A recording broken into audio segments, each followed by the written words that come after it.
Captain Robert Salas, the United States Air Force retired. Back in 1967, Bob was a missile launch officer at Malmstrom Air Force Base in Montana. He says a UFO hovered over his nuclear missile site and disabled all the missiles. And so, Carl, here's the million-dollar question. Do you believe that a higher form of non-human intelligence has visited this planet? Right. So non-human intelligence exists.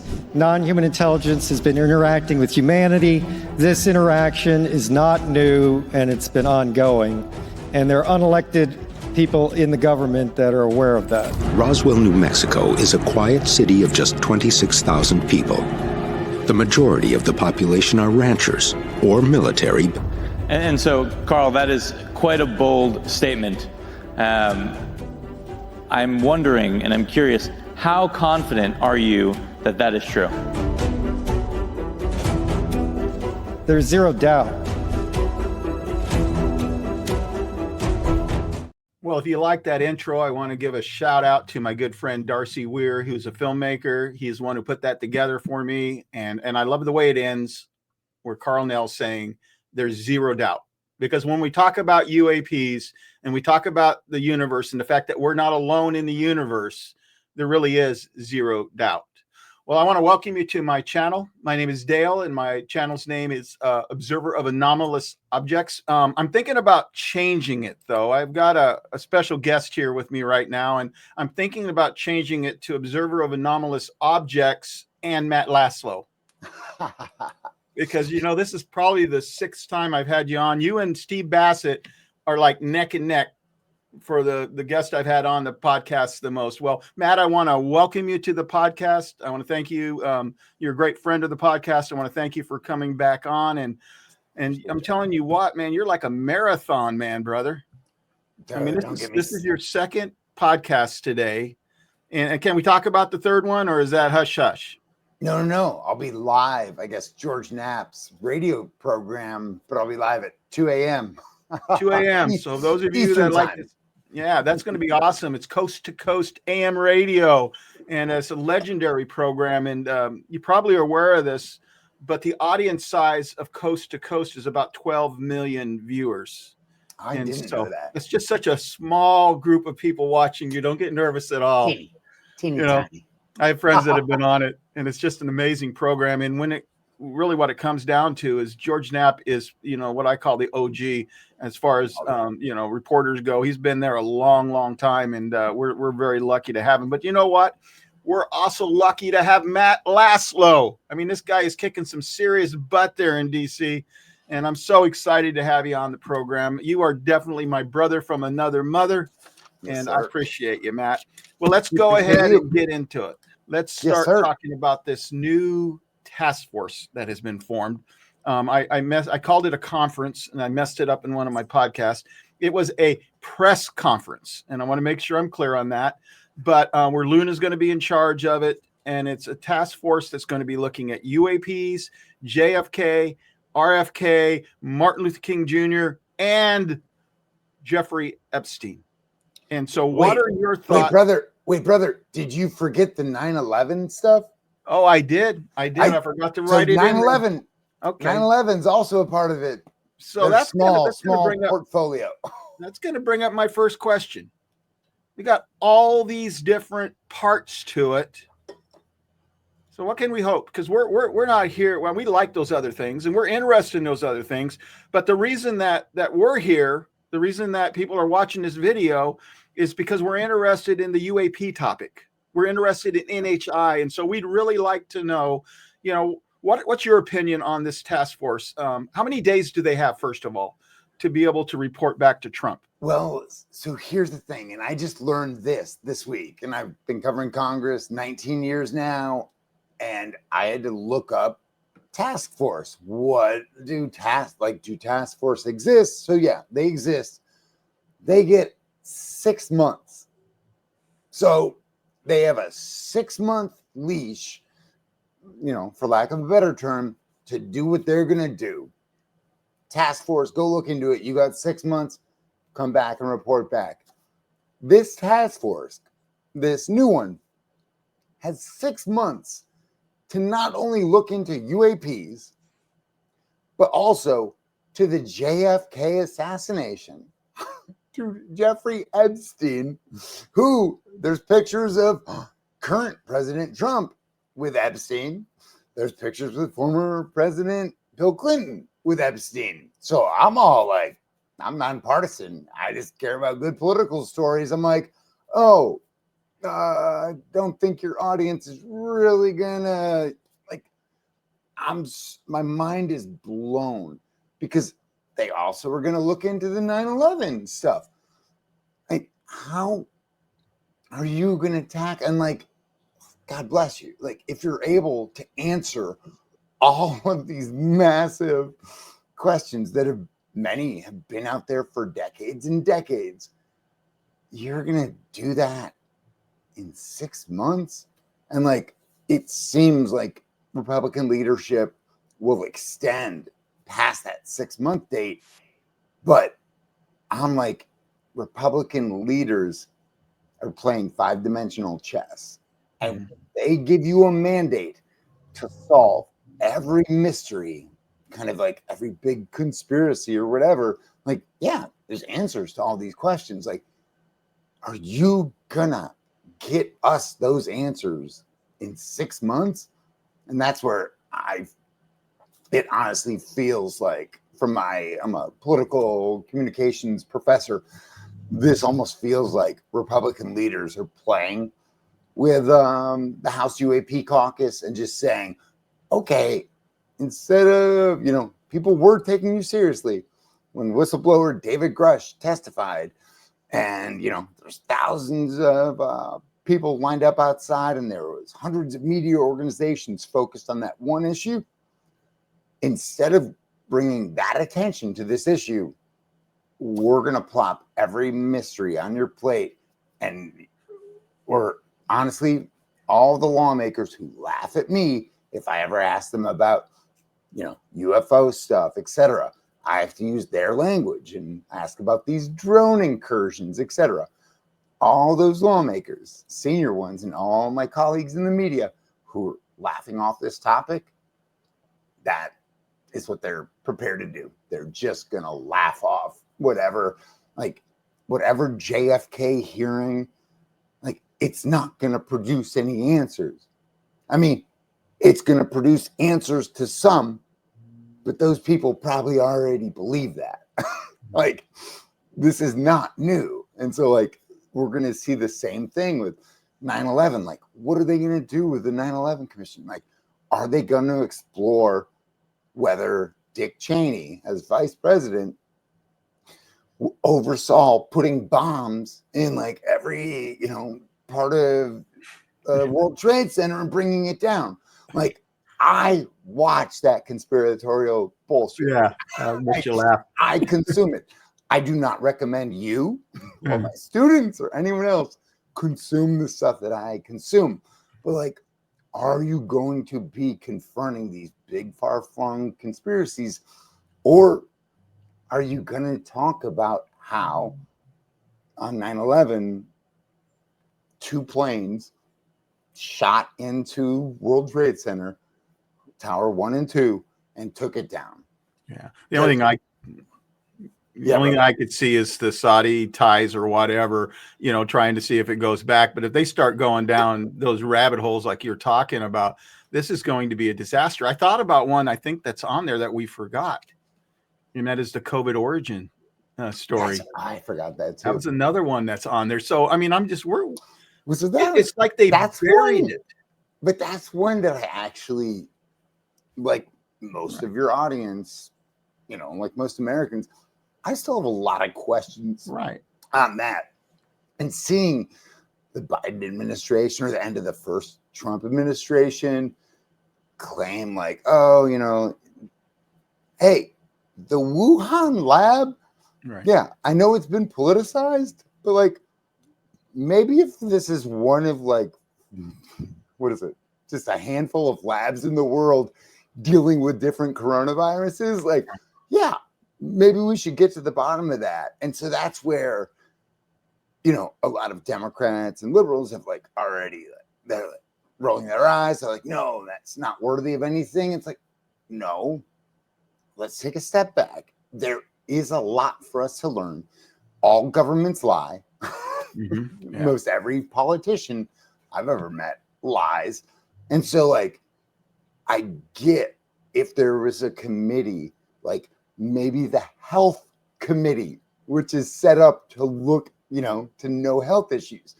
And so that's where, yeah, I think there's a million questions and a million different questions and a million different folks' minds that still need to be answered on all of these issues, whether it's Wuhan lab, origins of COVID, whether it's 9/11, etc.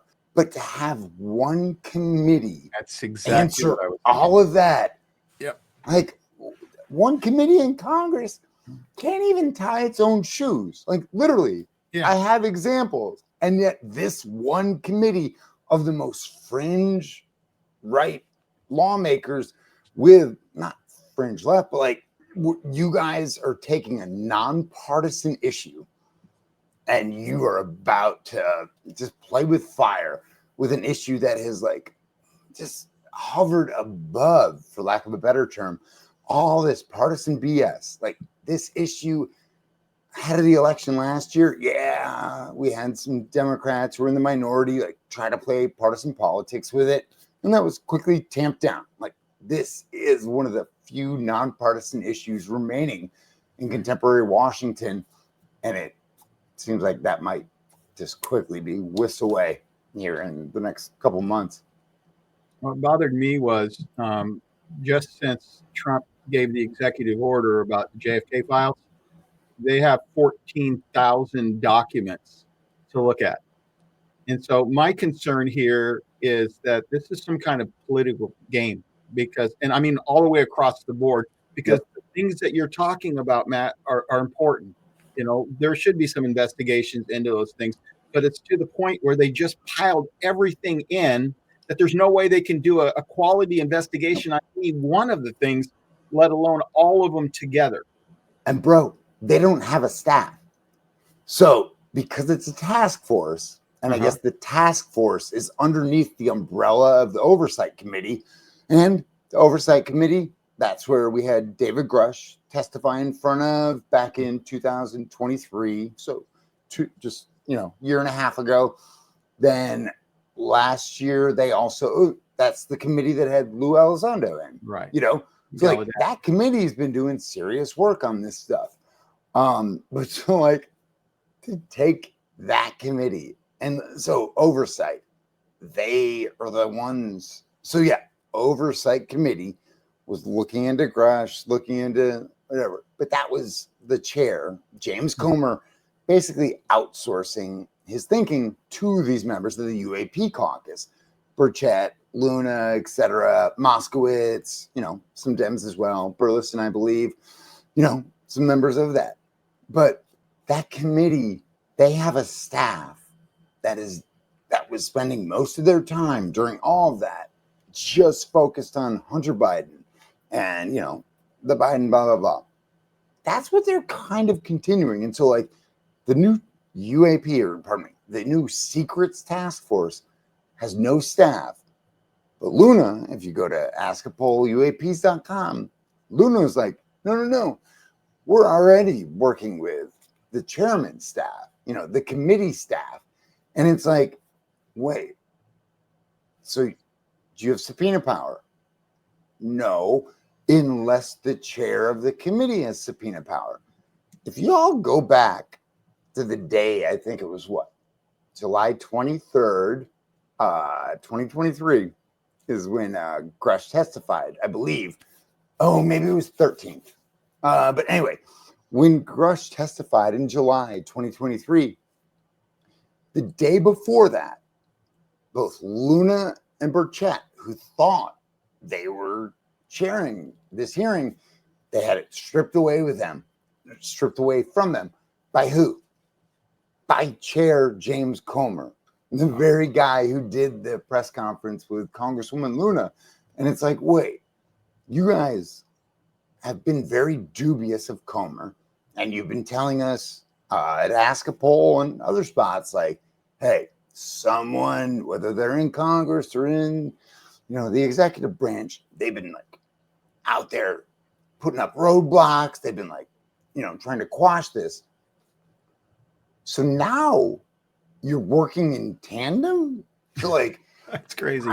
It's mind-boggling. Like this guy, and we still don't know who like laid down the law and forced these lawmakers, for one, to not be the chairs of that hearing, but more so, we heard from Burchett that, and from Nancy Mace, and from Luna, that witnesses they wanted were blocked because of all these things, which everyone is kind of tied back to, it's Republican leadership, just because Republicans were in control then. Right.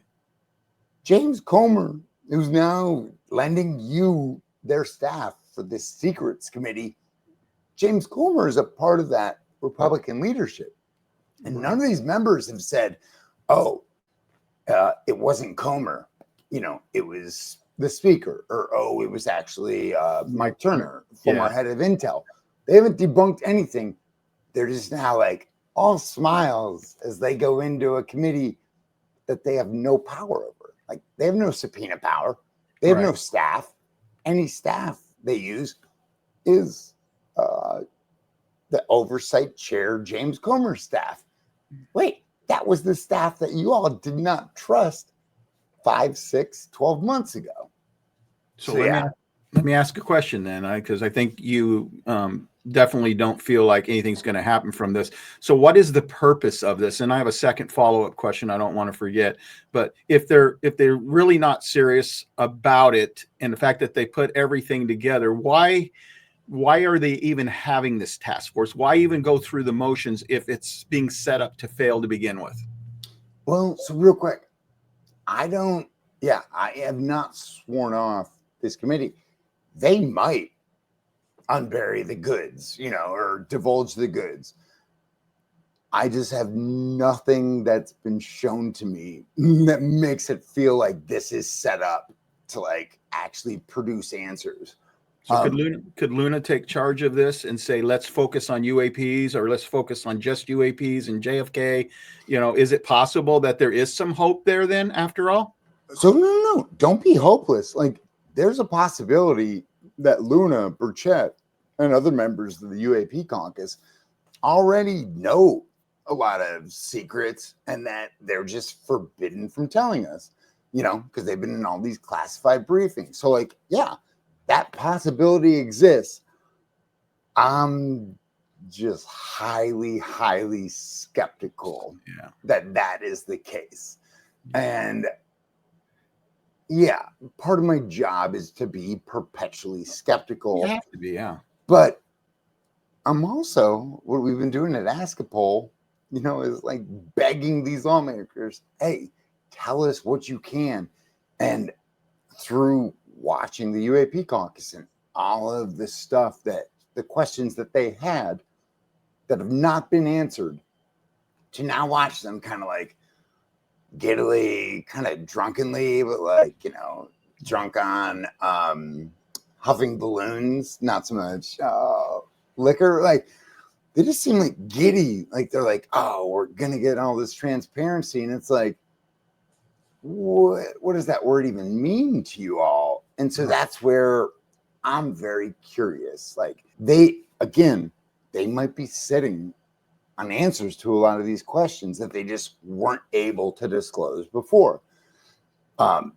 So and this is separate, like I have nothing that proves that's the case. If anything, it's the opposite. It feels like they're cloaking it with mystery. And so like, I'm going into this as I always do, like ears open, skeptical, and just begging for like, hey, prove it. It seems like they have gotten the ear of leadership. So Speaker Johnson, they asked him for a select committee where they would have had subpoena power. So it seems like they kind of have a seat at the table But instead of the kids' table, like they're kind of like, you know, eating with my dog, and like my dog's baller, and like I love having meals with them. But when it's a family dinner, I don't want to eat out back with my pup. Right. You know, Yeah. I want to sit at the big kids' table. And so we'll see a lot of these members, especially UAP caucus members, are younger, just newer members. And so they've been learning as they've been going. I don't know if they're being head faked or if they agreed to like broaden the scope so that they could then do what they actually wanted. But just knowing the media environment, like, guys, I get eyes rolled at me all the time. Yeah. From senior lawmakers, from my coworkers in the media. I'm like, girls I used to date in the media who are like, you know, people you know on CNN and MSNBC or whatever. UAPs. But they're now like, oh, you're this UFO guy. And I'm like, no, I'm sitting here asking questions that your media organizations aren't. Right. Like, what was flying over Langley, Luke Air Force Base in Arizona, but also just the state of New Jersey. And that's where, yeah, it just seems like. Okay. Well, that leads to my second question. Yes, sir. Question, because and I'm not trying to demean any of these other things that they're looking at, what people might label as conspiracy. But it seems like by putting the UAP with some of those that might be on the edge of fringe, because you talked about some of the 9/11 conspiracies, if they put that, then especially since you are an adjunct professor, what concerns me is the academic world. And when they put a topic like the UAP topic, which is gaining a lot of traction today, you have to admit that. But when you put it with some things that are more conspiratorial, doesn't that in some way, you know, it's by guilt by association, at least for some of these. So is this going to damage the topic of UAP because they did this with this task force? They put it all in, that maybe academia is just going to look at it like just another fringe investigation or task force? It breaks my heart to say it, but it already has. Like, it already has. I've already had senators come up to me and be like, like, oh, you're going to be looking into JFK next? Like, that's what you're going to be asking me about? Wow. I'm like, no, sir, ma'am. I still need you to answer the questions about what was flying over New Jersey. Exactly. You know? And so that's where I could have, and like, there wasn't really talk of it, but like, it would make sense to me if the UAP investigation was coupled with just a general UAS investigation, you know, unmanned aerial systems. Like, right. Hey, like, and so that's also like the word for drone. Yeah. And so here on Capitol Hill or in Washington, D.C., they've used this word drone as this crutch, where when they say drone, and I know many people in the community like won't use that term. No. I use that term because if that lawmaker is saying drone when they're actually talking about what the FBI, DOJ, and Center for Border Control testified this December, all testified that, hey, they did not know what was flying above New Jersey. That's what the FBI said. Well, that's technically a UAP. But if you want to call it a drone, cool. I will have that conversation with you. And so that's where it just seems like they just don't know what they got themselves into. And it seems like from party leaders' perspective, they're just clouding the arena. And literally, you all have to watch out for this. If this is the issue you care about, it's about to be laughed away because lawmakers right now are laughing away. Like,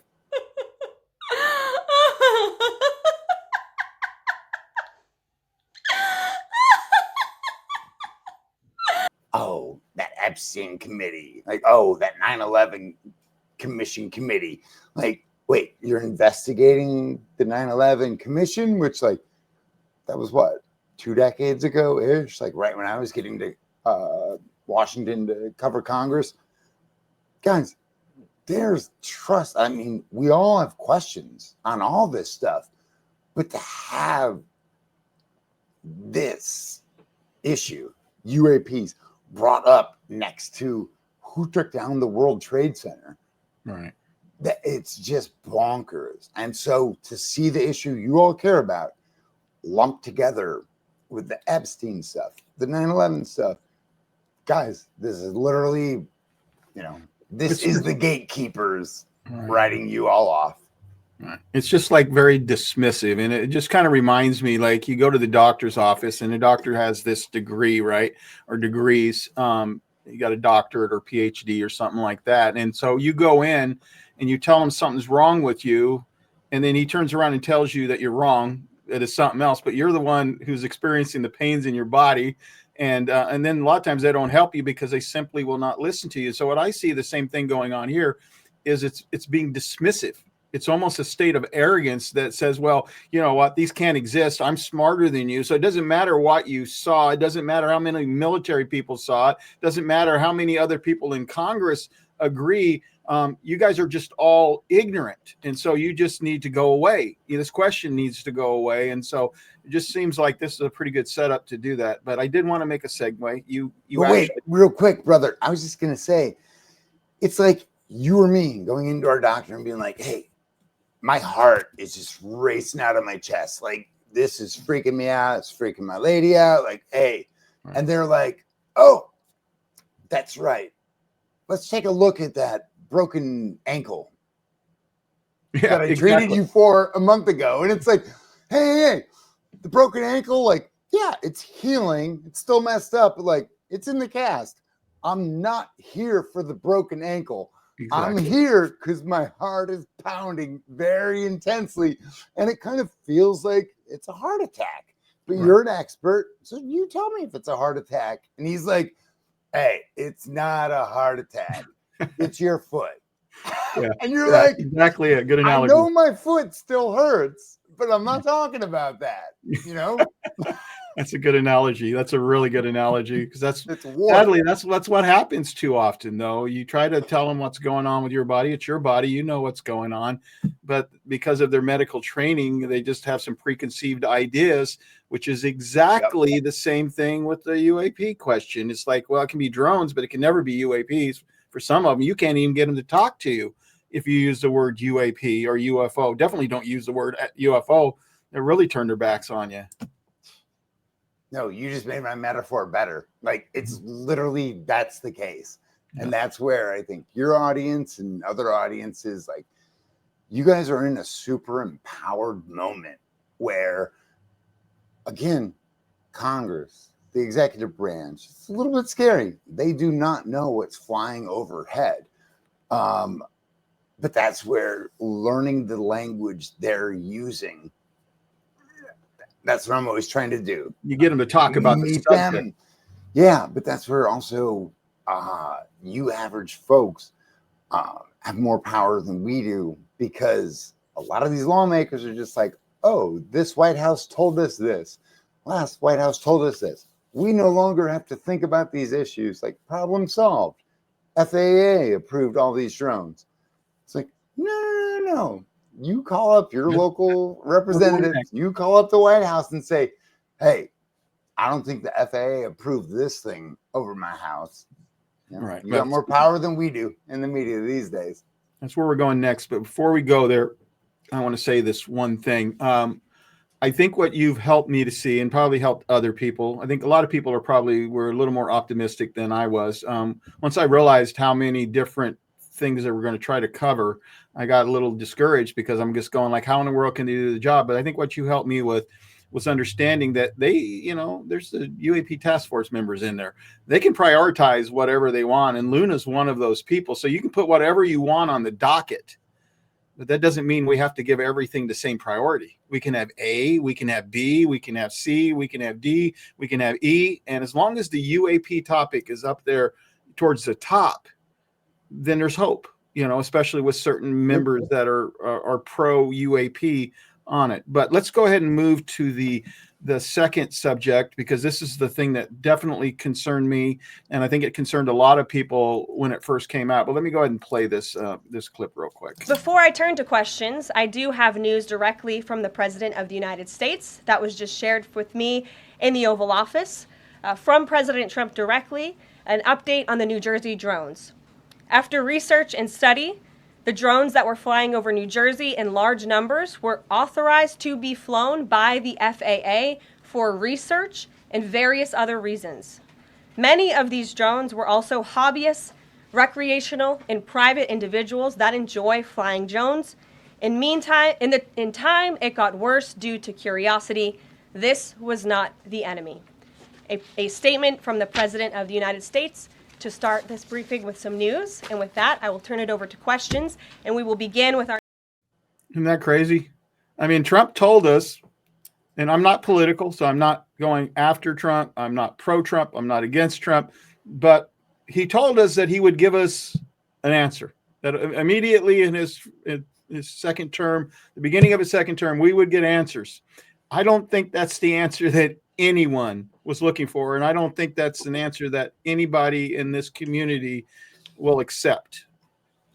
And so with this one, I'm about to be very hard on the White House and that whatever this claim was. Part of me at this point is like, wait, because there were drones hovering over, Trump's Bedminster golf course, which Trump complained about just last month and said, hey, there's always these incursions over my golf course. And don't forget, Trump was like, I'm going to golf more at my Florida properties and not going to my Jersey property because, I don't trust this. Yeah. So we'll see. Maybe Trump's going to like go and start golfing in Jersey again. But like, if the ineptitude of the government is so bad and so terrible, and I don't think it is, but like, if the government just allows, and like, if the FAA approved some drones to hover over the spot where a current, well, at the time it would be a former president, but a former president who just got hit with a bullet and he just bled. Like, if you're going to let a random drone just fly over that president's golf course, then now I'm MAGA. And I'm like, that agency needs to be upended and rooted out. Yeah. I am not that. I know. Well, no, and this is where it's like, it's mind-boggling to see all my colleagues in the media, all these lawmakers just like buy that hook, line, and sinker. And it's like, guys, we just had in December, we had classified briefings with the entire New Jersey delegation, who at the time, they were briefed by, I know it's a curse word to many, but Alejandro Mayorkas. At the time, Mayorkas was head of the Department of Homeland Security. And so like the issue raised up, percolated, was like boiling enough that Mayorkas had to like stop being like, lazy Asian, like cabinet secretary. And he had to like really do his job. So he gets on the phone.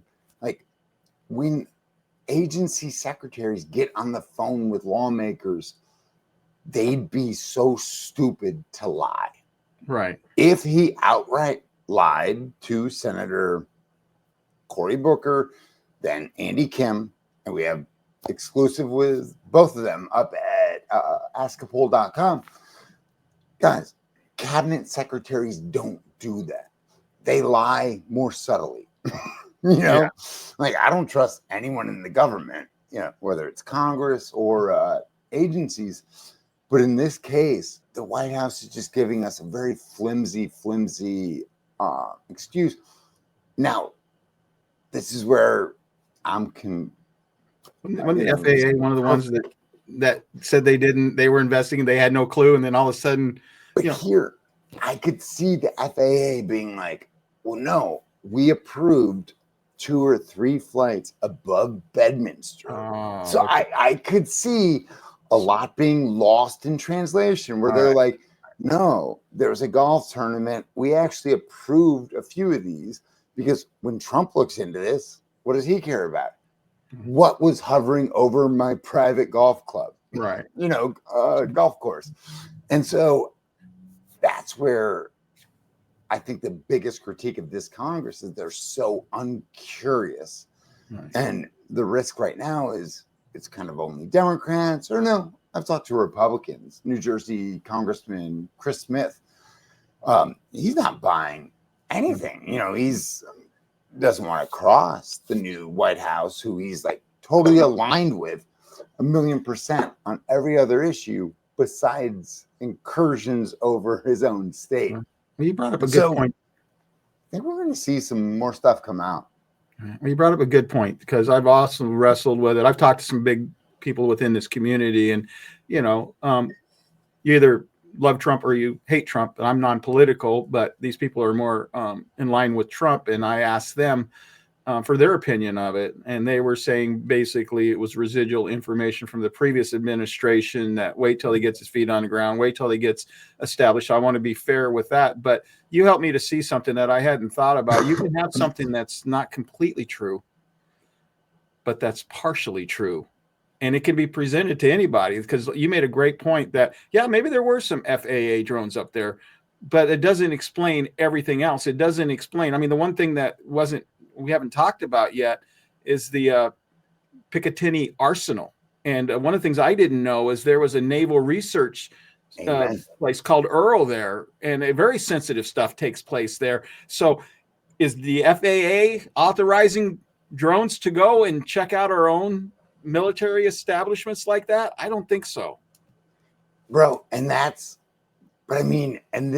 becomes the question, because, and this is where I'm conflicted on all this. Okay. Like, yeah, the American government, the Pentagon, which takes about $1 trillion, just a little shy of $1 trillion of our tax dollars annually, and spends on this, creature called the Pentagon.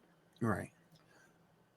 The Pentagon should be, approving crazy technology, like we're America, damn it. Like we should be doing insane stuff. But it took the Pentagon months to then do what? Nothing. Yeah. And the Pentagon said, oh, yeah, we're not going to say anything, but we're going to let the FAA take this one. It's like, no, because in December, and remember, it was 2023, December 2023, so a year ago, that Langley Air Force Base in Southern Virginia was shut down for 17 days. And Langley in Southern Virginia, I did the research. It's about 200 miles from the nation's capital, where I'm at, here in Washington. But via one of the F-22 stealth fighter jets at Langley, it's here in D.C. in 30 minutes. Mm-hmm. So that fleet is a part of the protection of the nation's capital and the White House. That whole fighter fleet had to be moved. They moved. I did the math, and it was about 36 F-22 fighter jets. It's about $12 billion of our tax dollars had to be moved because over a 17-day period, Pentagon officials, military generals, all this, they had no idea what was over Langley. And so that's where, I think it's worse. You might have answers for a little bit over here, right? But no. That's where I was going. But I'll stoop down and talk to you about drones. But no. You got to step up and actually have a conversation with us, because stuff is seriously happening, shutting down American bases Right, Like, Patterson for some guys, hours as well. FAA is not approving unless FAA is rogue and we need to go in there. That's not happening. FAA and Pentagon. And so that's where like Senator Tim Kaine from Virginia and then Senator Mark Warner, who at the time of this classified briefing just in December on what happened at Langley, Mark Warner, he was the chair of the Senate Intelligence Committee. Now he's the vice chair because Republicans are in charge. He's irate. He's like, they can't answer a simple question. And he's like, the problem is not that they're lying to us. They're literally like, him and Kane are like, the problem is they don't know what's over U.S. airspace.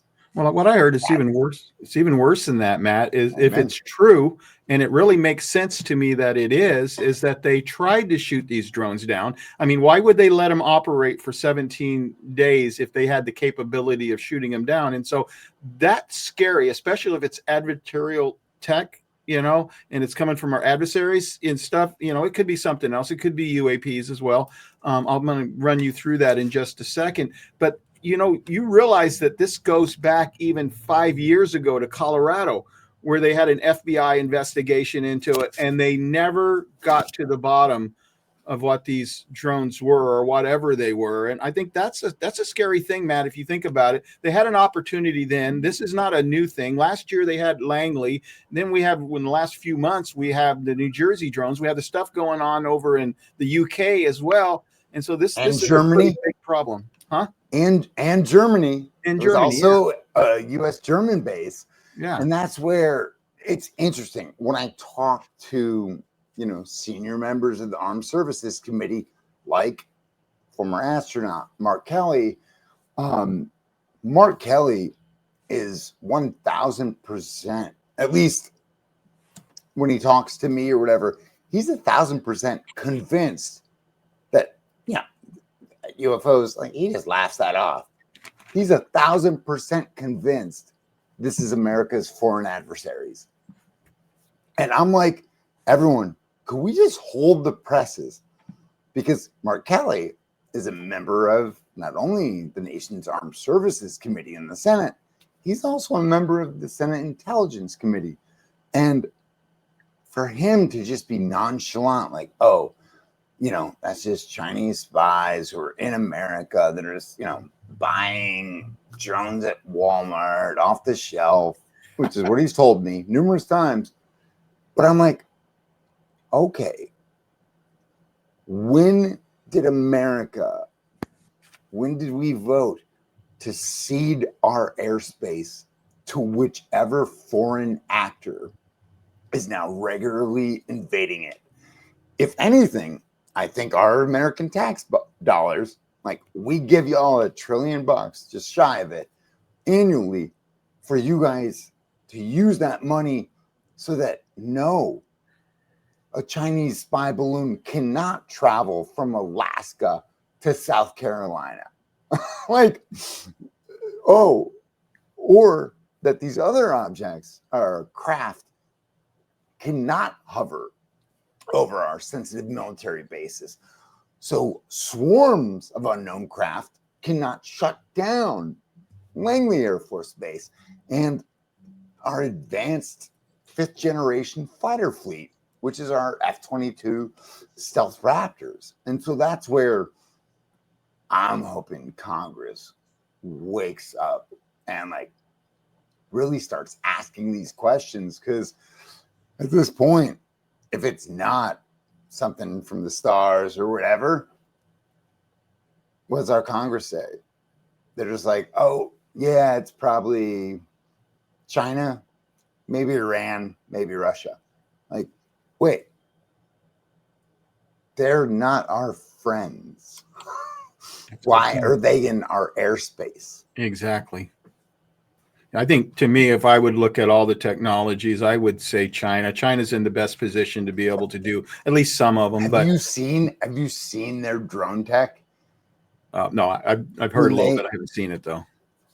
Anyone, just go to YouTube, look at celebration, New Year's in Oh China. yeah, I've seen those. Yeah, Everyone's seen them. Think of that. 2,000, 3,000 drones working together. attacking one of our, Wow. couple $1 billion battleships. Our battleships, they can take a pounding, but not if there's 2,000 different drones attacking it at once. Like, we're just not technologically capable of that, as far as I know. And what we heard in the December hearing from the FBI, what is America's FBI devoting to UAS, unmanned aerial, whatever the S is, under 500,000, under $500,000 of the FBI budget goes to drones, goes to anything flying overhead, basically. That's insane. Mm-hmm. And that's what members of the House, it was Republican, I believe, Tony Gonzalez from Texas. He was the one who got the guy testifying. I believe it was December 10th hearing, but there was a hearing with FBI, DOJ, and Border Patrol, where all of them admitted, to rehash what I said earlier, but this blows my mind. All of them admitted, no, we have no idea what these craft are hovering over American airspace. And then when Gonzalez pressed the FBI person there, he was like, yeah, $500,000. That's all the FBI is devoting to this stuff. Okay, if I'm China, I'm like, cool. Now I know America's weakness, and boom, they're done. And it is. It's proven to be our weakness. Now let's go over the list of possibilities. The first one that most people would agree is a highly likely possibility is adversarial tech. That it's China, that it's Russia, maybe Iran. The second one is everybody seems to be wanting to say, well, it's just public drones, commercial drones that you can buy from Walmart. But then again, there are some of these are the size of an SUV, and it's like those are like everything I'm hearing from Ben Hansen. Those are like $1 million. So does a normal person have $1 million to go out and spend on them? Dude, one of my interns, who's also a master's student of mine at Johns Hopkins, he said he's got a drone here in DC, and the worst part about having a drone in DC is you can't fly it in a ton of spots because the tech is just built in that, oh, hey, this is sensitive airspace. You're not allowed to fly it here. Right. Like literally the technology is such that, Big Daddy or whoever we want to call it, Big Brother, like they're just instantly shutting it down. I meant to say this earlier. This is also kind of the big complaint and fear, the unspoken fear with Langley and those things is these lawmakers tell us at askapolluaps.com, listen to them say it in their own words. They're literally like, all the technology we have to bring down any commercial drone, like literally, U.S. has that technology. You fly it over sensitive airspace, we have the technology to take over your drone and just land it. None of that technology is working against whatever these are. Okay, so that's freaky. So that's the third possibility is maybe it's military tech, and it could also be military for adversaries and stuff like that too. And then, of course, the last one is possibly UAPs. I mean, UAPs have been in the air. They've been in the air for years. And so I think it's possible that some of these are UAPs. I think the real solution to this is not A, B, C, or D, but all of the above. Because there probably have been some commercial drones up there, but those don't explain everything. No one thing seems to explain everything. Brother, this is what brings me back to the start of our conversation, which is why now that the new UAP task force is encompassing all of these mysteries. I'm like, okay, what are we getting? We're getting a big eye roll from Republican leaders. And it might be that they're setting up a trap and like, I'm not conspiratorial, blah, blah, blah. Like, I just don't even have time for that. But I'm like, wait, this actually feels like Republican leaders outsmarted these younger members of Congress. And instead of giving them a very focused task force, like, hey, solve this problem. Right. Like, this is your mandate to, let us know what's flying above our airspace. That is your job. It should be in the priority. But they said, no, instead of that being the priority of your committee, we're going to give your committee jurisdiction. No, pardon me, your task force.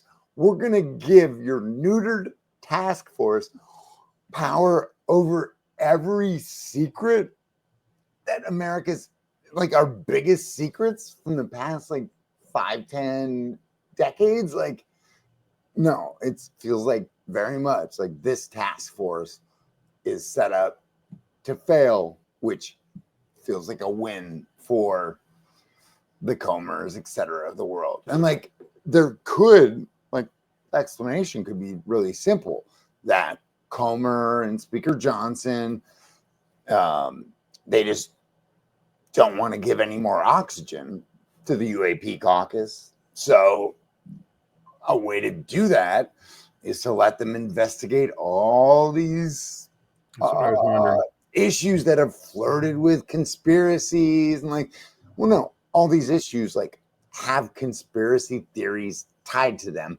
tied to the very real fact of what happened. Like, Right. JFK was shot, his head was blown off.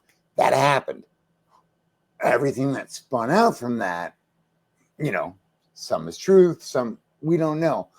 But like, to put that in the same category as what's hovering over munitions depots, and they literally, Congressman Chris Smith, Republican from Jersey, he's the one who reminded me that we still use the term munitions. Yeah. Because that is such an outdated term, but it's like, that's a factory. That's an American bomb making factory. Like, right. That is what we do.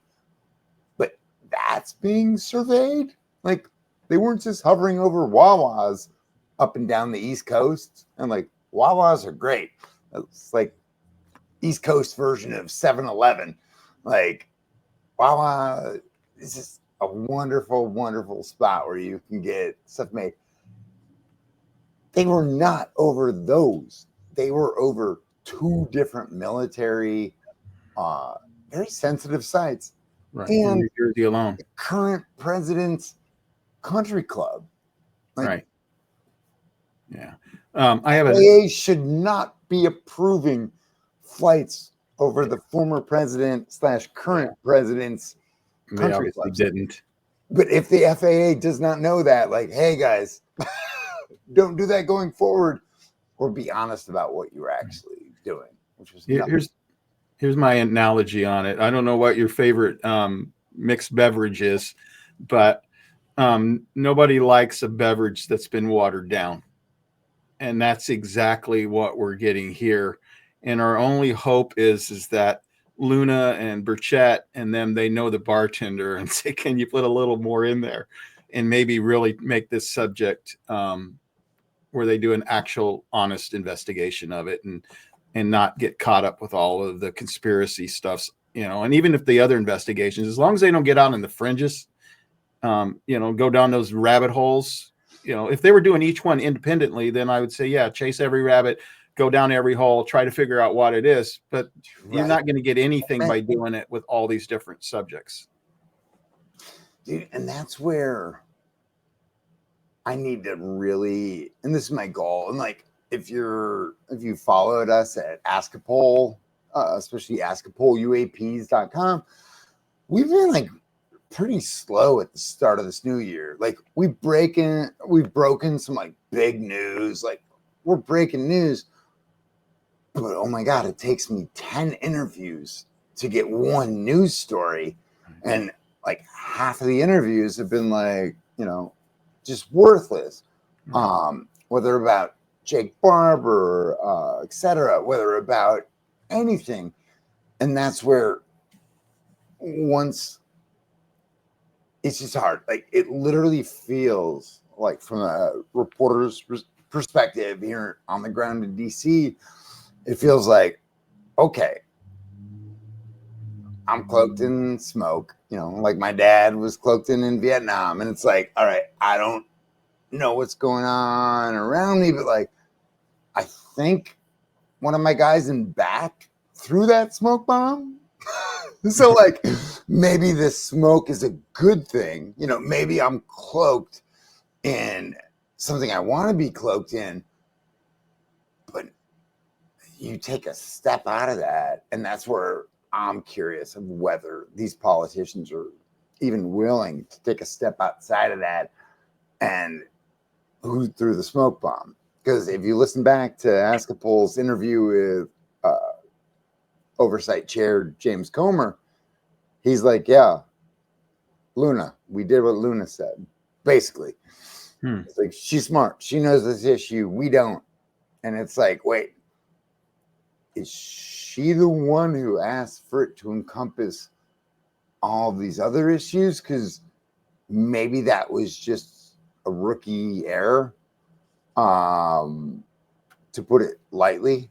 And her people will give me flack. What do you mean rookie? Like, it's just been there 2 years or like 2 terms.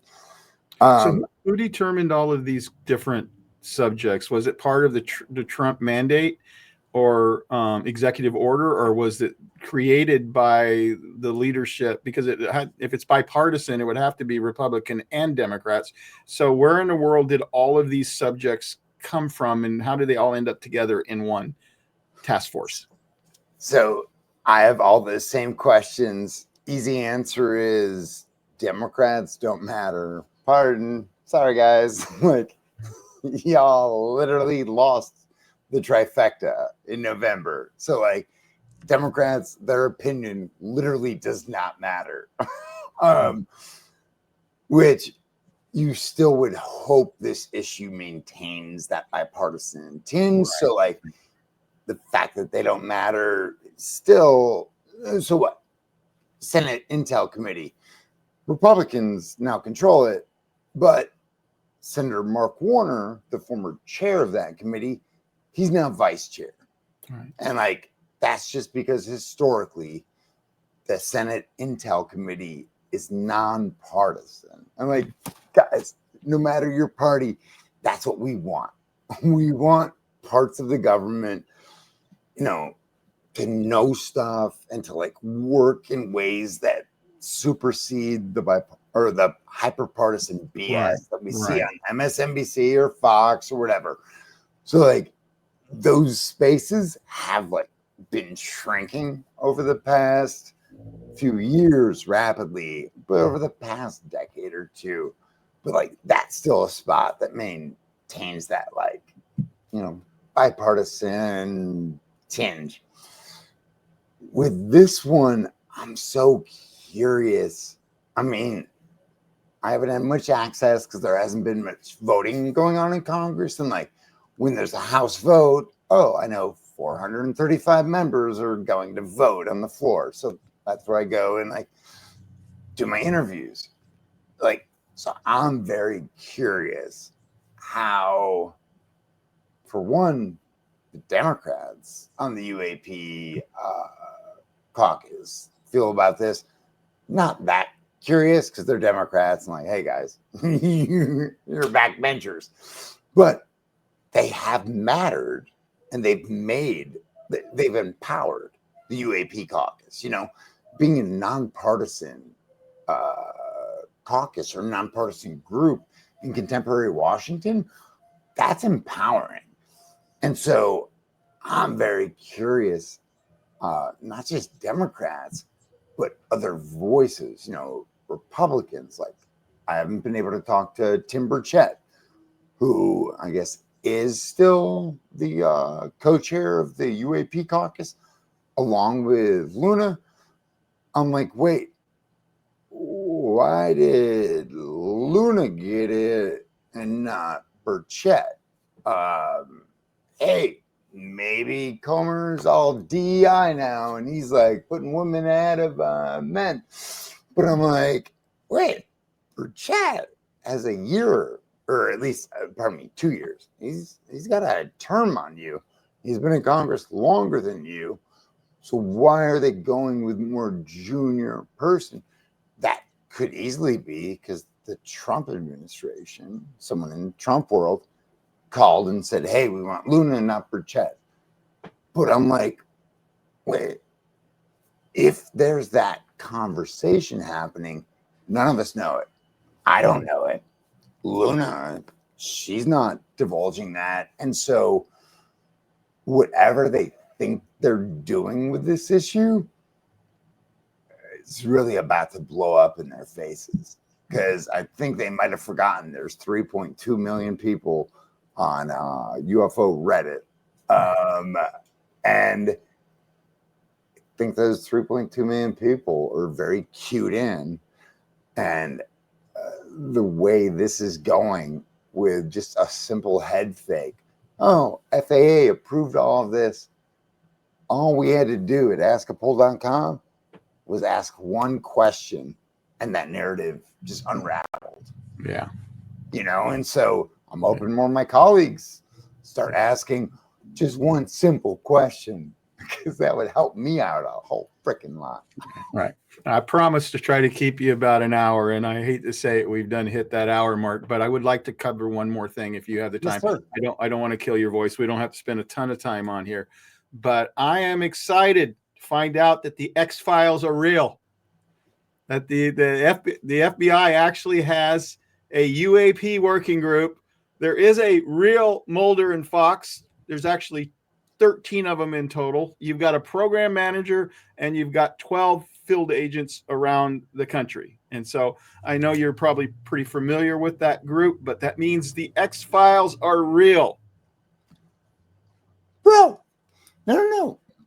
I was just writing down my homework from you, because this is what also everyone kind of has to realize.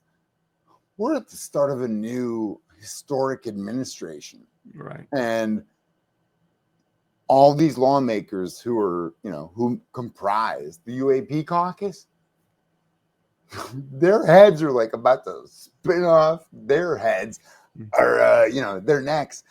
Us in the media, we don't know. Literally, we're trying to focus on 10 issues at once.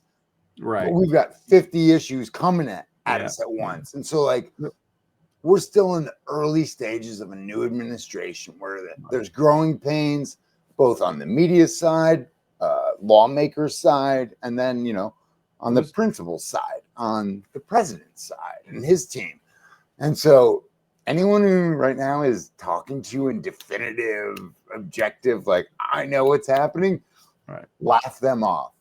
Let me read the statement from the FBI. So they acknowledge that there actually is a group, which is a good thing because that gets all the conspiracy people out of there. It says, while we have no comment on any questions regarding FBI personnel matters, the FBI investigates unidentified anomalous phenomenon. The FBI does what? It investigates unidentified anomalous phenomena when there is potential for a violation of federal law, particularly unlawful acts that could adversely affect our national interest, and to gather, share, and analyze intelligence to combat security threats facing the U.S. And so that is from the FBI themselves. And so this is not a conspiracy theory. This is an actual group, and I think it started in 2020. You probably know, obviously, who Ryan Graves is. I guess for the last year and a half, he has been working with some of the FBI agents within the group. He's the president of Americans for Safe Aerospace. And so he's been working with them. Now, obviously, the FBI cannot share any classified information on this because they'd get in trouble. But he said what they have shared has proven to be very, very fruitful.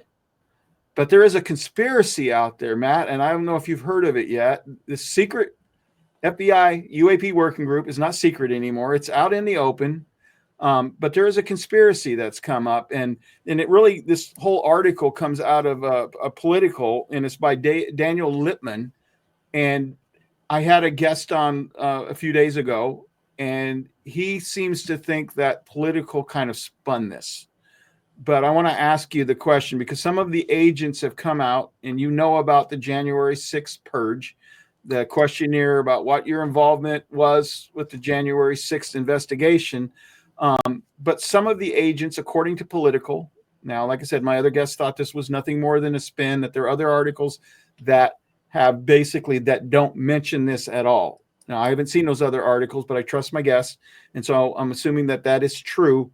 But Political wrote about it for a reason, whether it was a spin or whatever. But the thing is, some of the agents have come out and they have made the statement that they are worried that they're going to get taken off this task force, this UAP working group, because of the question about whether they were involved with the January 6th investigation. And so my question, first of all, is, should they be afraid?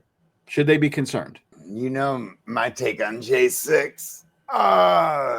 Don't forget, this was the doorstop of the Senate Radio TV Gallery. Why don't you share with that real quick, because you had a vantage point that I don't think very many people. You were actually in the building when that happened, correct? In the office. So yeah, this was this was the doorstop for Senate Radio TV Gallery. Start of January 6th. End of January 6th, this was my shank in my pocket because it's sharp. I had a wrench from CNN in my other pocket. So people were really afraid for their lives, absolutely terrified for their lives during that event. So I'm like waiting to have conversations with, sources of mine in the past who are Proud Boys. So like Enrico Tario, head of the Proud Boys, like, yeah, I knew him. I had a cigarette with him, and him and his people trusted me until they didn't. Right. Roger Stone, I can text him right now. Him and I still talk a little bit, but like, yeah. So like, I'm a legit reporter in this era. Right. I think hearing, and this is what worries me, because like, first thought that pops in my head is like, what is truth these days? And I think that's what my colleagues aren't wrestling with. Right. And like, what I'm trying to do with Ask a Poll and that is like really broaden the conversation, but broaden the conversation to get more heated questions. Like, hey guys, your party is not doing what you think it is. Like literally, as average Americans, we're being effed over by. There had to be Republicans there. There had to be Republicans there that were just as afraid as you. So I don't know if the mob mentality or what. We saw the Josh Hawley tape of him running away, and it's like, but that's where I like really do try to avoid, because I just don't think it's helpful these days to even go at it. Like, if anything, like here, I wait for someone to ask me about it and then I'll discuss it. But with these issues, I would just beg everyone, keep this stuff sacred or whatever. But like, just don't let it be tainted by the hyper-partisan BS that's literally, made some of my family members feel like I'm the enemy. And it's like, guys, like, I was at a boat parade on July 6th this past year with Marjorie Taylor Greene in her district. Like, I'm not your enemy. Like, MTG will host me, and so will AOC. Like, we're just doing our jobs. The few of us remaining in the media, like, if anything, I would beg all of you, and this is why I created Ask a Poll, come to me, like ping me with your questions, because, but the other side of that is stay inquisitive. Do the opposite of what we're seeing from the government, where at least on Capitol Hill, there's no questions. They just like buy what this administration says, buy what that administration says.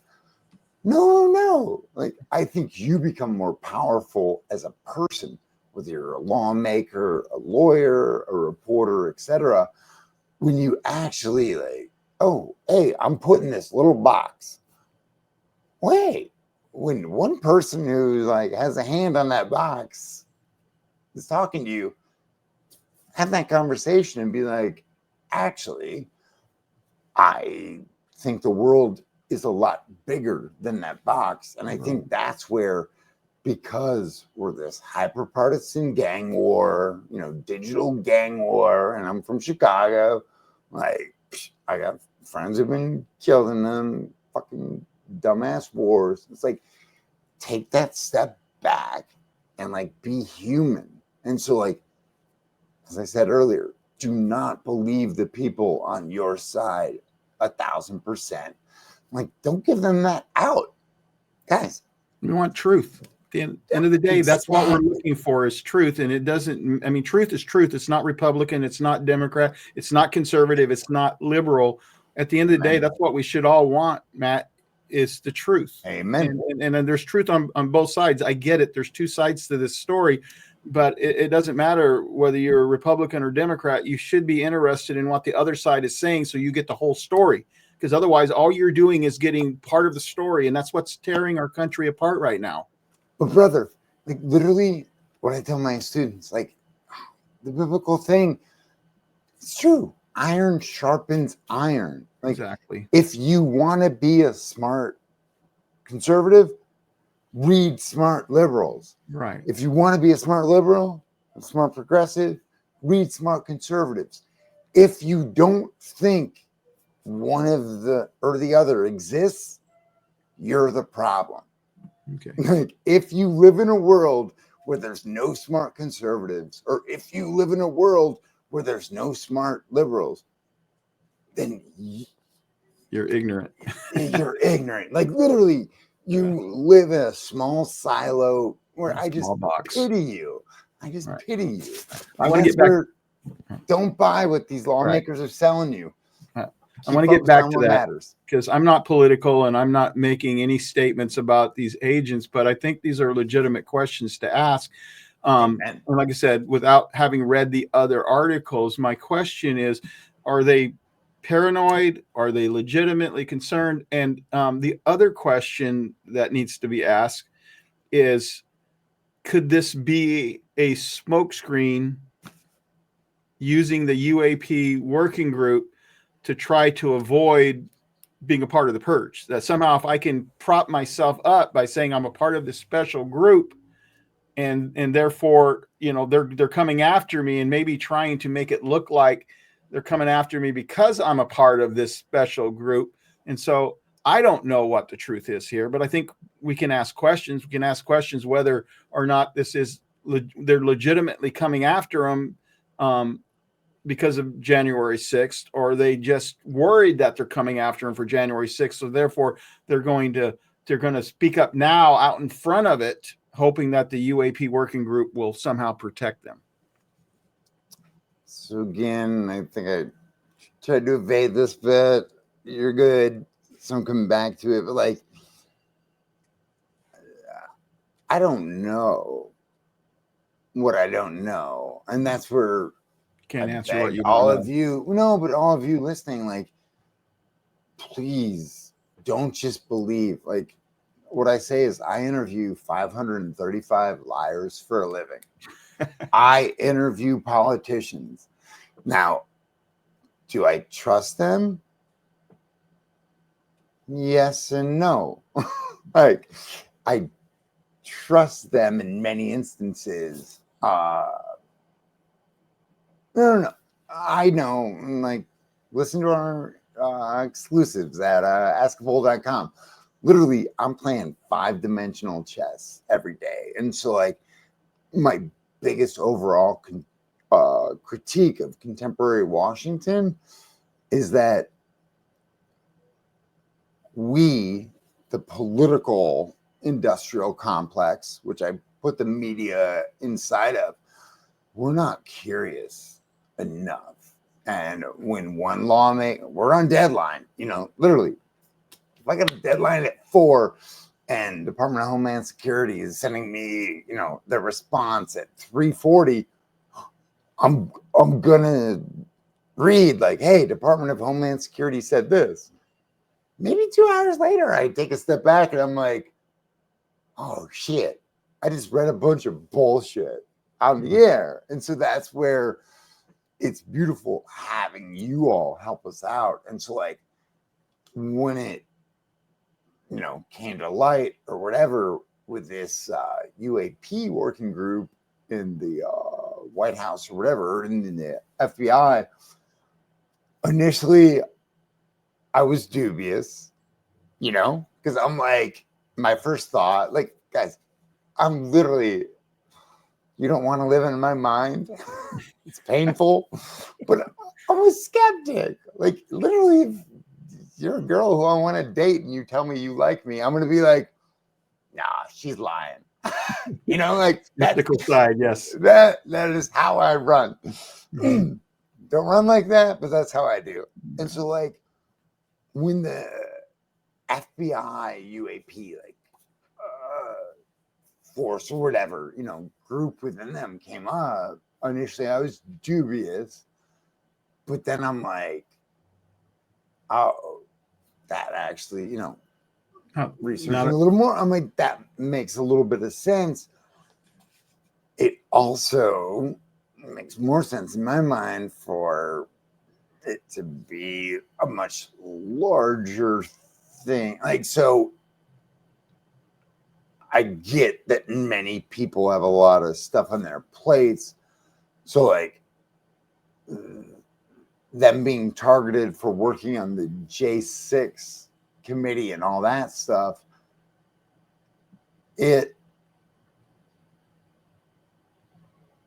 like, Musk and Doge and all that, like, they're lopping a lot of heads off. Me as a reporter, I'm like, if y'all got stories to tell, you can find me on Proton Mail. You can find me on Signal. You can find me on WhatsApp. DM me. Pardon me, my French. Send me a carrier pigeon, and, like, I will tell your story. I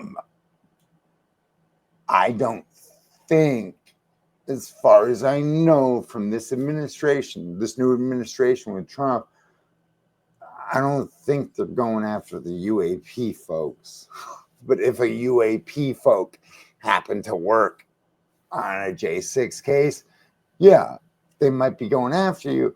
That might be a good one to reach out to me at the minimum, but reach out to your actual senator, work out to your actual representatives in the House, and literally reach out to Luna and the new secret task force, and reach out to the administration and be like, hey, my job, according to the Constitution, was to research and go after, people who unlawfully invaded the United States Capitol on January 6, 2021.